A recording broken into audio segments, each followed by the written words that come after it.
All right, so now we discuss how to bring about respect by reciprocating. Yeah, it's like an eye for an eye. Yeah, how to use that to bring about respect, and how to also use that to understand what Christ meant when he said, "Give unto Caesar's what is Caesar's, and give unto the Lord what is the Lord's." So basically, respect has to be given and demanded. Yeah, it's give and take. If you know that you can't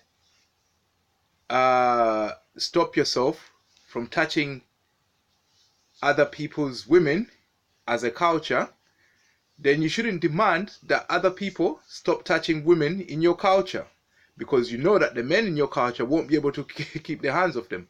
But as we're educating these people who don't get that, we have to reciprocate with what they do. So if you're living in a foreign culture like I am, you're going to find that you won't be allowed to touch their women. That means there's a culture out there in this world that feels like they don't want their women to be touched.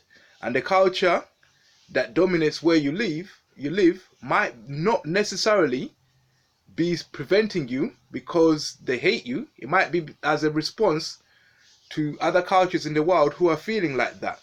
So to all STPDs who are borderline and they're about to lose their mind and become schizo, this is a bit of advice that I find helps. So, the Almighty gave all of us a place where we can feel like we're the culture, we're the dominant culture, where that is your mind. Yeah? So when you feel like you're being unfairly treated, yeah, it's because, in my situation, it's because my mind is being used and I'm not afforded my human rights. But then, should I go out there and start protesting and disturbing people's culture if that's what they want? No. That's where you think about Christ. How Christ do it? So basically, the first sign I see from anyone, anywhere where I am, the first sign that I see from them, yeah, that makes me feel that I should understand that I don't have my full set of human rights, and that I should look at myself as a second-class citizen, and that I should understand that I'm not allowed anything. The first sign I see of that nature, I start meditating in my mind. Then I start saying things in my mind, not out here, that okay, now everybody in the world is to understand that they're second class in my mind. Because as soon as I experience that from the world has to experience that from me if they ever go into my mind. Eye for an eye, reciprocation for reciprocation. Yeah? So when they do that, I reciprocate it. As soon as I feel that anywhere where I am on this planet, anyone from this planet going into my mind will have to feel that. So I start with my meditation.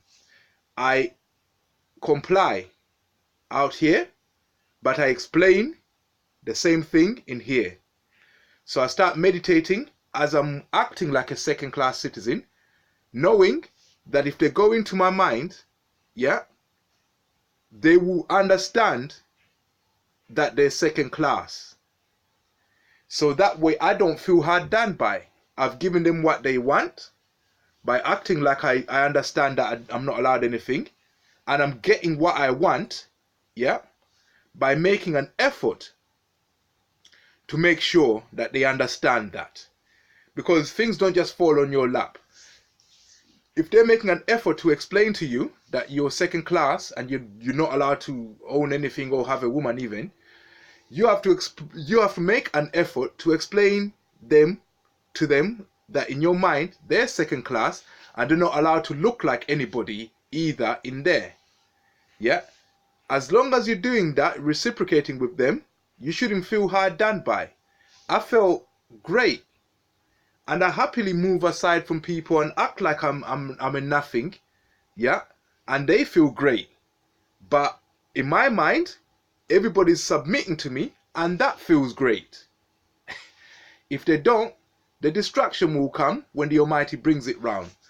Look at the history of Jerusalem. The deciding factors for what happened in Jerusalem, if you look at the Crusades, was not armies, it was earthquakes and natural disasters. Constantinople got hit and the Muslims took over. Syria got hit and the Christians took over. So it's been an act of God that's decided who rules there. Yeah, so we know that destruction, when it comes like that, is the Lord bringing justice for you who feels hard done by. So now if you align yourself with the Lord and you rule your mind and you make them feel like they're nothing, that's what the Almighty wants. And if they object to that, destruction will come. Yeah, so that's divine justice. So as long as I'm doing that in my mind, I don't care what I go through out here, I know that the Almighty will bring justice for me if I'm disrespected in my mind. So I have to respect what they want out here and insist that they respect what I want in there. That's how you do it. Okay? When you reciprocate with cultures and individuals, yeah, it's a fractal, you see. You reciprocate with their culture and reciprocate with them as individuals. If I find a woman, yeah, that we're talking and she doesn't want me to touch any of her, yeah, I make sure that she doesn't touch my mind or act like she's anything in there. I create a situation in my mind where if she was to travel with her mind into my mind, yeah, she'll get done for it. The Almighty will bring it round. But I don't touch her. I say, okay, you don't want me to touch you? I won't touch you, but I'm going to make sure you don't touch me. You reciprocate with the individual. If I talk to a woman and she doesn't mind me touching her, yeah, then I'm easy on her if I ever sense her as an empath passing through my mind. But if she objects to me touching her, I sense her in there, then I meditate, I exorcise her out of there, and she stays in there. The Almighty will bring destruction to her. So that way I make sure that women who don't want to be touched by me don't touch me either. I don't feel aggrieved. I give them what they want. I'm getting what I want. I make an effort to get what I want.